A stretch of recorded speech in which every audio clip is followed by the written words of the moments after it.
Upay nga agahayo. Ako ngayon ni Paul o sa nga sa nga life coach sa Akfil Kasembayanan. So ya ko yan at naka-assign di diha DSWD. So yan na di diha DSWD may kita morning devotion. So diri la di diha DSWD may kita morning devotion pati gyapon na City Hospital. Kanan memorandum in yan DILG values transformation. So yan na, mo pingagay yo. Kung may da ka mo cellphone, silent tala na kadalian yung cellphone, madali lang natin morning devotion. Kung may da ka mo mga pakayana, ano yung mga pakayana, babatunon natin kahumanity yo, mga pakayana. So yan ang aga, tikangan natin yung pagampo. Ipiyong nga natin matay, doon natin ulo, magampula kita. Hangaran na namay, anak, yung Espiritu Santo, langit na namay, da mga salamat din nga aga, salamatan mga pringabiyay nga imong ginhatagamon, tikadya DSWD, salamat gihapon ang mensahe, nga imong ginhandam yan na amon, nagaampula kami nga ikaw maghataghamon pagintindi, han imong mensahe, kalambrag, ng kalinaw. Ikaw lang na ngay dayawon, waray na iba, ginampon namin hangaran na namay, anak ng Espiritu Santo. Amen. So yan ang kadaman hato dito, nakilala nahan Biblia, bangin ng tibahayo, nagbabasa nahan Biblia. So yan ang Biblia, may daniya durudulain na gintututdo haton. Usahan mga importante nga gintututdohan Biblia, partihan kamatayon. Maaram gud kita nga kita ng mga tao, may dakita adlawhan kamatayon, diri kita dinhi permanente hakalibutan. So yan na, siringan Biblia, kahuman mamatayon no sa nga tawo, may daya duwa nga destinasyon nakakadtuan, posibilidad nga destinasyon nakakadtuan. Duha ito nga destinasyon. Siringan Biblia, langit o impyerno. Yan, pinaagi gyapon ng Biblia, nahibaruan nato na kumanhi kalibutan ni Jesus, ginray sang iya ha cross, Jesus.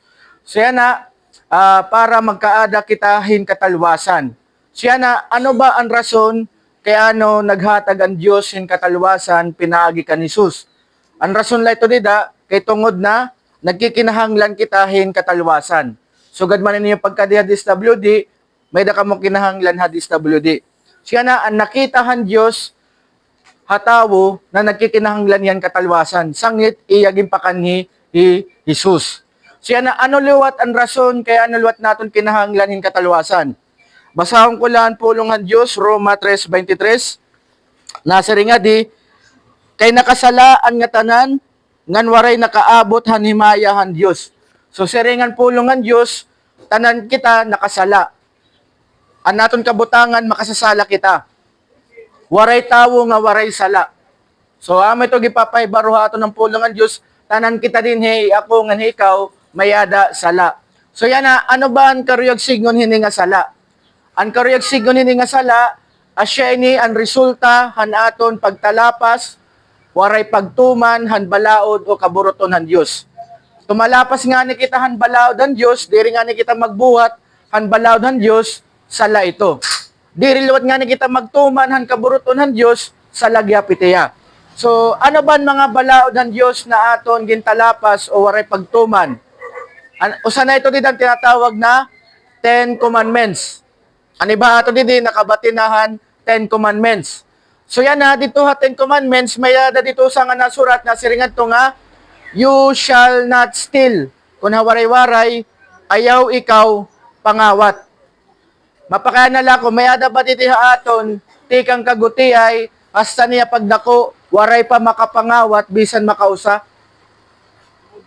Lapis, papel, mulayan, piso, bayabas, santol.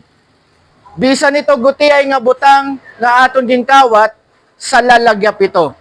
Pagtalapas lagyap ito, hanbalaod ang Diyos. Nga nasiri nga, you shall not steal. Siya na, ang pulungan Diyos, nagpapahibaro aton, na naton kabutangan, makasasala kita. Siya na, ang pulungan Diyos, ang Roma 3:23, nga tanan nakasala. Karigsingon, tanan kita, tumalapas, han balaod ang Diyos. Waray tawo, nakaperpekto, in pagtuman, han balaod ang Diyos. Waray tawo nga nakaperpekto. Ikaduha, ang pulungan Diyos, nagpapahibaro aton, na ini nga sala, may ada dako nga problema nga iginhatagaat. So ano ba ini nga dako nga problema ang ginhatagan sala? Basahon naton ha Roma 6:23, nasri nga di nga, kay an bayadan sala, amuan kamatayon. An pulong han Diyos, nagtututduha aton, ang rason kaya ano kita mayada kamatayon, kaya ano kita namamatay, siringhan Biblia, kay bayad ito han sala. Han panahon na waray pa makasala, hi Adan nga ni Eva, waray kamatayon ang tawo. Pero han panahon nga nakasala hi Adan nga ni Eva, dito na nagkaada, hin kamatayon, kay tungod nga, asya ito ang bayadhan sala. Sa amin ito gipapaybaruha ato ng pulong ng Diyos, ang bayadan sala, kamatayon. Ikaduha, ang pulong ng Diyos nagtututduha aton na may ada ikaduha nga kamatayon. Diri la usa nga kamatayon ang gintututduhan pulong ng Diyos o ang Biblia, duha. So ano ba ini nga ikaduha nga kamatayon nga gintututduhan Biblia? Basahan naton ginpadayag 20:14. Nasri nga di, ang lanaw han kalayo amo an ikaduha nga kamatayon. Ang pulong ng Diyos nagtututduha aton ini nga lanaw nga kalayo kamatayon gihap ikaduha hiya nga kamatayon. Karigsingon ang impyerno ikaduha nga kamatayon.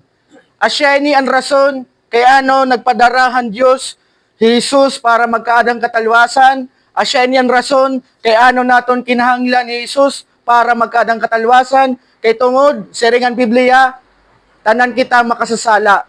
Ngan ini nga sala amoy ni magdadara aton han ikaduha nga kamatayon o impyerno. Ang syudad ang Tacloban, may ada kita mga balaod dinhi. Kung ano sa nga tawo, tumalapas ang balaod ang syudad ang Tacloban, pananglitan, nangawat yan sa rakyan, kabayaran nito, kaprisuhan. Ang pulong ng Diyos, nagtututdog yapin sugad nga pamaagi. Kung nakasala ang tawo, kung ang tawo, tumalapas ang balaod ng Diyos, siringan pulong ng Diyos, ang bayad dito, kamatayon. Tanan kita, maruyag man kita, o diri, amay ning kamatuoran, naging tututdo han Biblia. Tanan kita, tikadto ha impyerno, kay tungod nga, makasasala kita, kay tungod nga, nakasala kita. Pero may ada maupay nga sumat ang Diyos.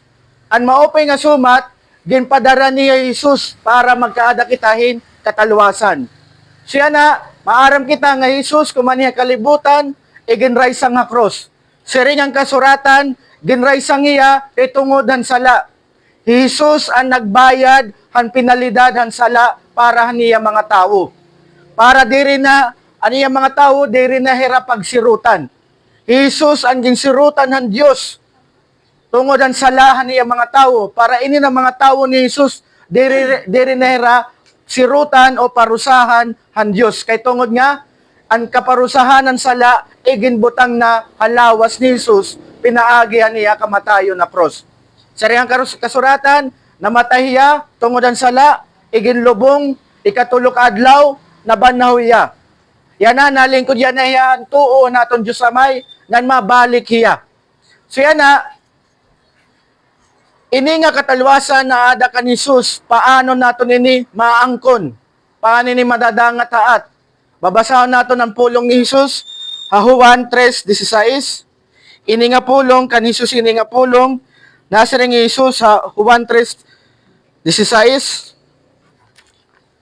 Kay ginhigog magod han Diyos ang mga tawo kalibutan, nga iginhatag niya an iya usagod lang nga anak. Para an bisan hino nga tumuo ha iya, diri mamamatay kundi magkakamayada hin kinabuhi nga waray katapusan. Siring ni Jesus sa Juan 3:16, kay ginhigugmahan Diyos ang mga tawo kalibutan, iya iginhatag an iya kausan nga anak Jesus. Tungod ang paghigugmahan Diyos ha makasasala, iginhatag niya Jesus.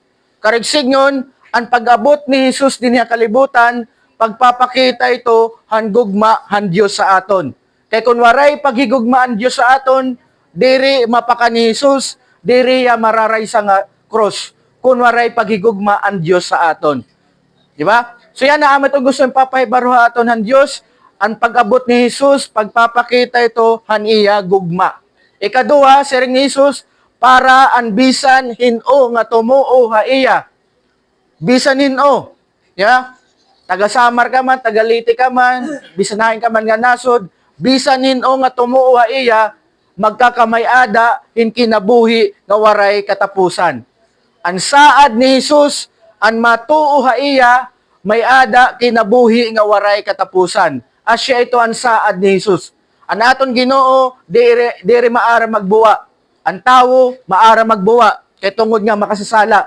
Pero naton Ginoo, Jesus, baraan, diri maara magbuwa. Sanglit kung nagsaad niya, tinuod ito nan matutuman. Yan ang aniya saad, Juan 3:16, kung hinuman ang matuo iya, may ada kinabuhi nga waray katapusan. Ano ba ini nga kinabuhi nga waray katapusan?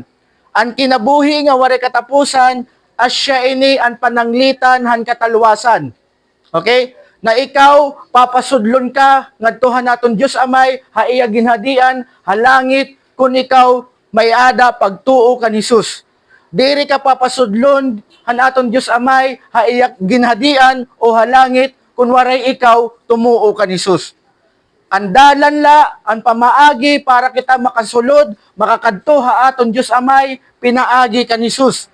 Siring niya Juan 14:6, John 14:6, I am the way, the truth, and the life. No one comes to the Father except through me. Asya ito niya kan Jesus. Jesus la ang pamaagi para kita makakadtuha aton Dios amay. Yan na, kung diri ka matuo kan Jesus, diri ka makarawat ha iya, magaatubang ka han pinalidad hanimo sala. Pero kung ikaw kinasingkasing ka, kumarawat ka kan Jesus, di ka nga imo kasingkasing nga hiya nimo Ginoo ngan manunubos aniya sa ada imo may ada ka kinabuhi nga waray katapusan. Asya ito ang saad ha aton na naton Ginoo. Di ka pasudlon han ginhadian han Dios kun waray ka pagtuo kaniso Kristo. Jesus la ang pamaagi, hiagod la ang dalan para ka makasulod han ginhadian han Dios. Waray na iba. Waray na ibang ngaran makakarawat kang katalwasan kundi hangaran gudla ni Jesus. So amiton mensahe ana aton na aton Dios, papahinomdom ko la ang siringan Biblia, ang aton kabutangan, tanan kita makasasala. Nga nan pinalidadan sala, ini nga sala, amin ni magdadara ha aton, han ikaduha nga kamatayon. Ang aton kinabuhi din nga kalibutan, temporaryo la. Sigo naton pinakamaiya, 100 years. Pero kahuman mon kinabuhi din nga kalibutan, tinatawag nito nga eternity, or kadayunan. Waray nito katapusan. Kung naghahatag man kita ng importansya, han ka ng kalibutanon, maghatag lot kita ng importansya para naton kalag.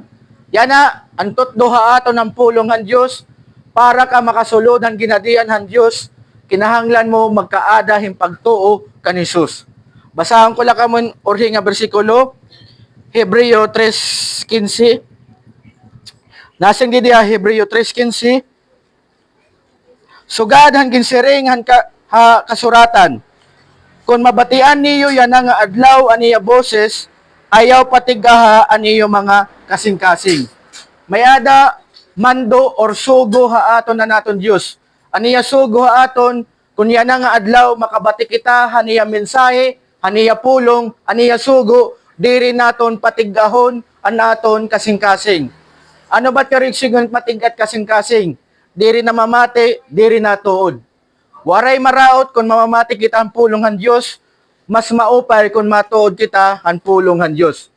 Amiton sa adha aton ni Jesus, ang aton Ginoo, kung hino man ang matuo ha iya, aniya saad, magkakamayada, kinabuhi nga waray katapusan. Asya ito ang saad aton ni Jesucristo nga aton mahigugmaon nga Ginoo. Yan akong gusto niyo magpadayon, aniyo pag-aram han pulong han Diyos. Good morning, sir. Good morning. Kung gusto niyo magpadayon, aniyo pagkilala ha Diyos, aniyo kaaram parte ang Biblia, pwede ka mo makabisita ha amon kada Domingo, may da kami katitiro, may da kami Bible study kada Domingo, ha Avenue Hotel. Unahan la ito is Hospital ha Maras-Baras. Avenue Hotel, alas 3 it Kulop, it Domingo. Okay, pwede ka mo magpakayana dito front desk, kung hain dito ang nag-Bible Fellowship. So, utrohon ko lang, kung interesado ka mo, magpadayon na niyo pagkilala, pagkaadahin, pag-aramhan, pulonghan Diyos. Pwede ka mo kumadto, pwede ka mo bumisita ha amon, an amon Bible study, ha Avenue Hotel, Domingo, alas 3 kulop, tula kami. Okay, may dagap kita dito libre nga kape. So, damo nga salamat tayo, magampula kita. Hangaran na namay, hananak, ang Espiritu Santo, langit no na amay, damo nga salamat ang imo mensahe. Salamat nga bisan kami makasasala, waray kawara ang imo paghigugma amon. Nagampo ko Dios kung hinuman ang imo gintagaan hin pagtuo, ikaw ang maghatag in proteksyon, hian era pagtuo kanisus, ikaw magtubuhan era pagtuo. Ginaampo ko gihap kung ano nera tuyo din ha DSWD, buligan mo hera, tagaan mo hera hin success, itera pagkanhiya DSWD. Ginaampo gihap namon ang empleyado han DSWD, yan ang adlaw, tagaan mo heran kusog, maupay nga kasing-kasing ano nahuna, para maupay ang era serbisyo publiko. Ginaampo gihap namon ang era kalag nga magkaada gapira hin katalwasan, pinaagi han pagtuo kan Kristo. Salamat ang imong grasya, salamat ang imong kaluoy amon. Kung waray ini, waray madangat amon nga katalwasan. Ginaampo naman ini, hangaran ng Amay, Anak, ng Espiritu Santo. Amen. So, damo nga salamat tayo. God bless, maunalwat ako kayo. Salamat. Salamat. Sir, thank you, sir. Thank you.